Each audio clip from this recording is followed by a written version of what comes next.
Welcome, everybody. Just Michael and I today. Greg is coming back into town today, but he'll be back soon. But it's us, and had a good weekend this weekend. Yeah, it was a great Good time was had by all.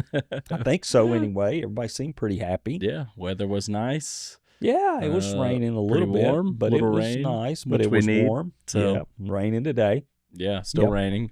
Good weekend, though. Yeah, Continued part 6 out of 7 in a series. We're looking at the calling it Doors of Opportunity, and we talk more about the doors this time than we have really. Yeah.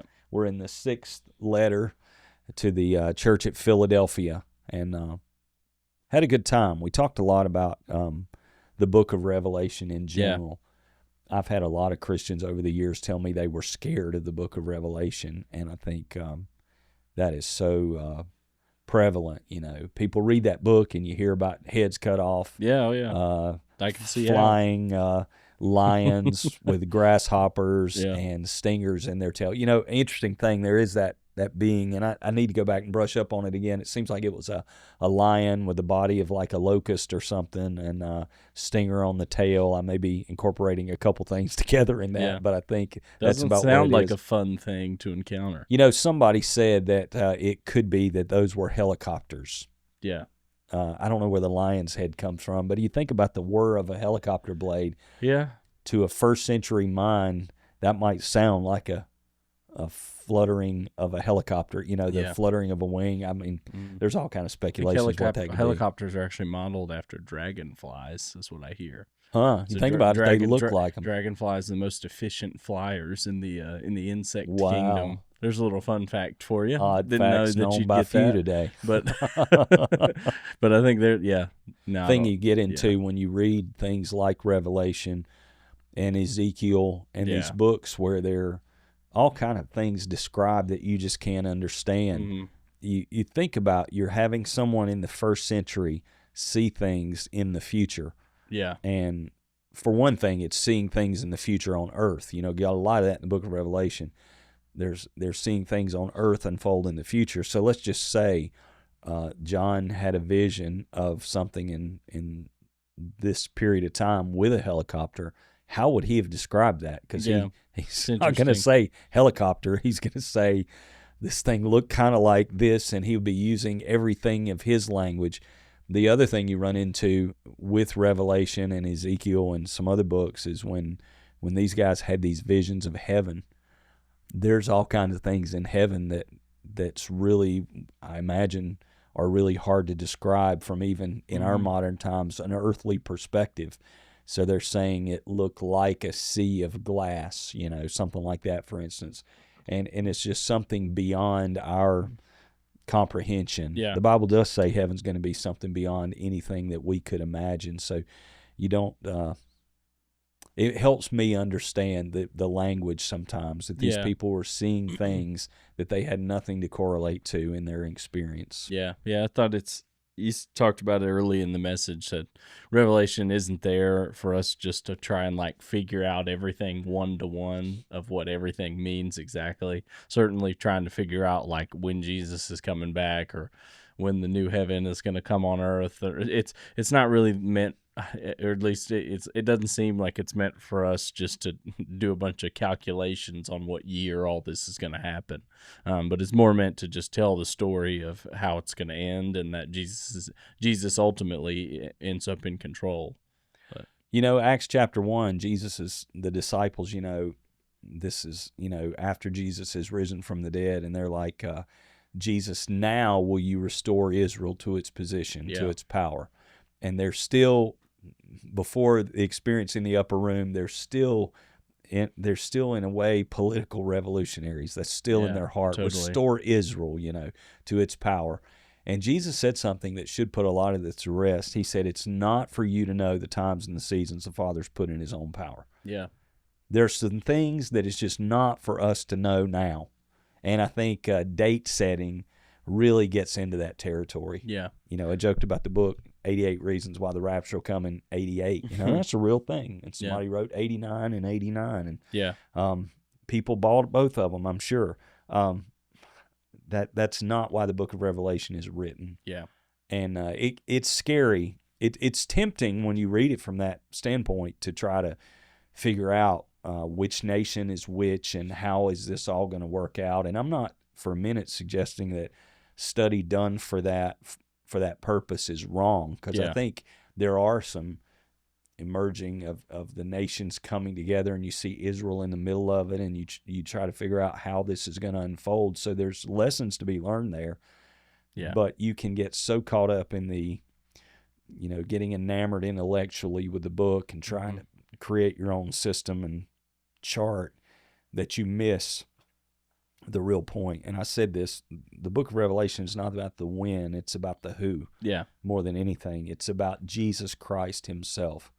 And that's critical to understanding that book in my mind. Totally. There's so many visions of heaven in Revelation that you can get lost in all the destruction on earth and the trials on earth and miss what actually is taking place in the heavenlies, culminating, at the end with the new heaven and the new earth. Mm-hmm. So that's the backdrop for all this. Yeah. Church at Philadelphia's that we talked about the weekend is so powerful. There's no correction in this. Yeah. Jesus and almost all the rest, I think all the rest, there was at least a tidbit. Some of them had serious correction. Mm-hmm. This weekend coming up, it's big correction. I think we moved this week from the church that had all praise, no correction, to the church that had all correction and no praise at all. Yeah. Laodicea is next week, and there's just nothing good in there. He's just really telling them, you guys got to fix this, that may not be the exact message of it, but he's a whole heavy correction next week. But Philadelphia's praise, he's just telling them about, I've set an open door in front of you. There's a door for you to walk through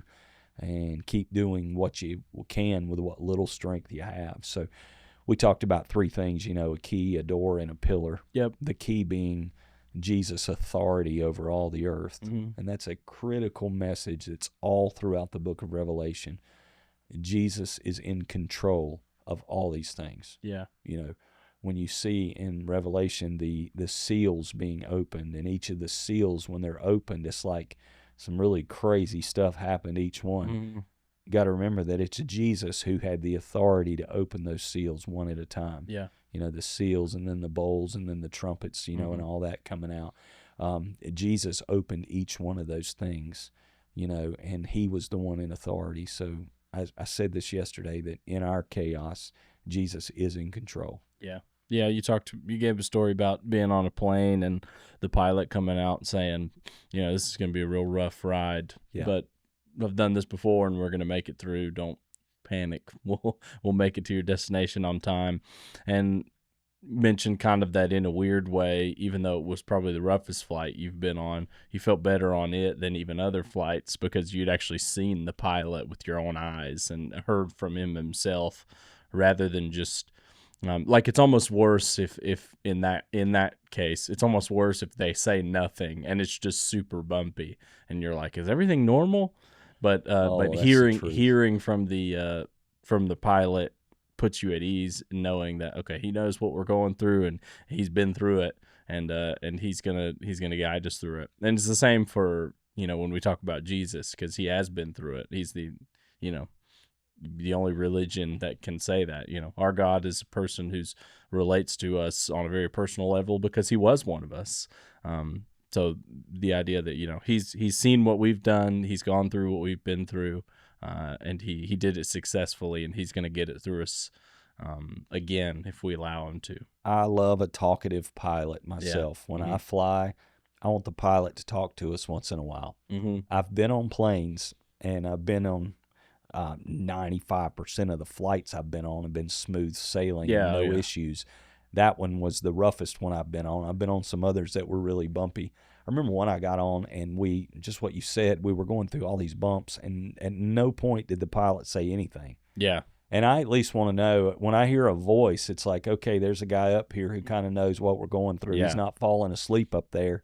And no point did he talk. And I loved it that the pilot just, on this particular flight yesterday, had a great conversation with us at the start. I don't think he ever said anything over the PA, he never said anything, but he had talked with us in person before we went up there. And it was rough and shaky and scary, but I just held on to his words that, hey, I got this. And I kind of thought, seemed like a competent guy. He's got this. Yeah. He wouldn't fly you into it if he thought he was going to crash. Yeah, exactly. So Jesus is certainly not going to fly you in anything that's going to crash. You know, he's gonna take care of you. So yeah, that's the idea. But the key represents the authority. The door is the other one. And I talk to people all the time who've had doors closed in their lives, and sometimes they really, really hurt. You know. Oh yeah. I talk to people constantly who, you know, somehow a door opened and you know, they lost a relationship. You know, and that is so heartbreaking, especially the further on you've been in it. Yeah. But all of a sudden, a relationship's not there, and it just hurts deeply. I think all of us, most people in the world I talk to, have that experience that a relationship. Very few people that I meet fell in love with the first person they dated, and it was just smooth sailing. There are not many people that did that. A lot of people thought this is the one, and all of a sudden you find out that's not the one, and that is so hurtful. And I tell people all the time, and it's true, when God closes a door, don't try to kick it down. Don't beg your way back into something. Don't compromise yourself to try to get a door open. You can knock on the door, and I do this. I'll knock on the door, and sometimes I'll try to kick the door in that God's closed, and I've learned not to do that. Yeah. I've learned not to try to kick on doors, just to walk past them when God has closed them and walk on and grieve it, but not live in front of that door just waiting on it to open. Because when I'm waiting on this closed door to open that God has closed, I'm missing an open door down the road somewhere. Yeah. And Jesus just said that I have the key, and I can open doors that nobody can shut doors that nobody can open. Yeah. I think the scary part is, too, sometimes those closed doors will open, or I feel like you can kick them down, and God will allow you to go through them sometimes. And that's when you can really get in trouble. I think about I think it's backed up in Scripture. I think about random example, but the time Israel really wanted a king, God said they didn't need a king. He was their ruler, but they wanted a physical king, and he let that was a closed door, I would say, but he let them walk through it with Saul, and they paid really mightily for it. So I think sometimes if you try too hard to get that door open and just force it, I think sometimes God lets that happen, lets you experience that, and that's when you can really get in trouble. Have you seen the Amazon, or is it Amazon that did House of David? No, I haven't watched it. Have you seen it? I've watched 3 episodes of that, and it chronicles David's, and it's got Saul. It really features Saul and a lot of his mistakes. So it's funny you should bring that up. I just watched the third one last night when they're. It's pretty fascinating, and it's, as any biblical drama, you know, it fills in some gaps that aren't necessarily in the Scripture. Some people get really upset about that. If you're going to make a movie, though, you've got to bring characters into it to make it work. But I really like that series so far. I'm not sure where all they're going with it, but everything I've seen in it, I really like it. But a good example, Israel just said, we want a king, we want a king. And Samuel's like, and God speaking through Samuel's like, no, you don't want a king. That's not what I want you to do. But they demanded one, and they kicked a door in, and they paid for it with Saul. That was a tough time. And sometimes you might really want a job to work out, and the answer is no at first, and you just keep going, keep forcing it, and maybe you'll get in, and maybe it'll turn into a yes, and you'll realize, like, oh, wait a minute, this thing is a nightmare, and I never planned on this being the situation. And you wish you would have just let that door be closed. And it's hard for people, too, because I've dealt with people who, let's say a relationship breaks up, and they're trying to figure out, do I fight for this relationship or do I move on? You know, is it God closing the door forever, or is this time for me to walk on? And I think sometimes if you're in that, I would say keep on seeking the face of Jesus, and time will tell, you know. Time will tell whether you should stay there or not, and you will get a peace in your heart about what I should do. There's times that I have to question what I'm going to do, going to move on, going to stay, and I just have to get with Jesus and get down to that rock bottom in my own heart, if that makes sense. The peace that's there, and there'll be a settled assurance at some point of which way I'm to go.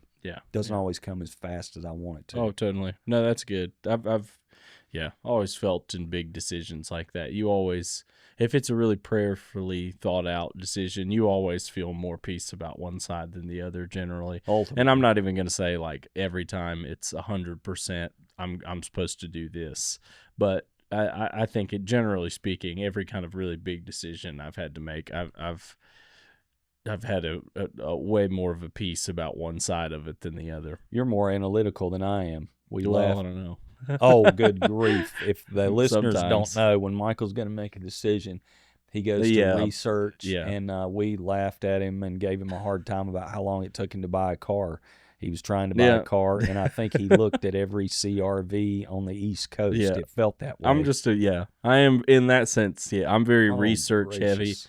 Even if I want, oh man, my wife makes fun of me all the time because even if I want like a T-shirt or something, I rarely ever can walk into a store, like something, and then just buy it. It's if I walk into a store and like something, typically it's like, okay, I like that, but I'm gonna go home and look up everything else online that is kind of like that and see what the best price is and see what the best material is or whatever. I don't know. I'm analytical like that. Yes. And Becca will buy it, and then if it doesn't work, take it back. Oh yeah, she's a returner. She's a returner for sure. I'm not. You get it and keep it. Yeah. Yeah. Yeah, you're more analytical. I'm more plunge ahead into something, and sometimes it's got me in trouble. Sometimes I get really instinctual about things, and if I feel like it's right, let's go. And I can rush into things, so I have to be a little more cautious. You probably need to. No, and I was gonna say I can get a little paralyzed by the amount of options sometimes. So I think that that's the battle. To sum up this whole passage and what God is saying to Upward in this moment is it's ultimately all about trust. Yeah. Ultimately, and I don't guess I said this over the weekend, but ultimately this thing is just about, do I trust Jesus that he indeed does rule the world, even though it doesn't always look that way? Yeah. Do I trust Jesus with the opportunities he opens to me and the opportunities he closes to me? Mm-hmm. You have to accept both sides of that key and both sides of that door. It unlocks and it locks. Yeah. The locked portions are for me to walk past. The unlocked are for me to walk into. Yeah. And do I trust Jesus to lead me that way? Yep. And if you do, the promise is he'll make you a pillar in the temple of God. Yeah. A person who can withstand any storm for the sake of Jesus. Mm-hmm. Yep. Good stuff. Yep. All right. We'll be back next week. Thank y'all so much for being with us today.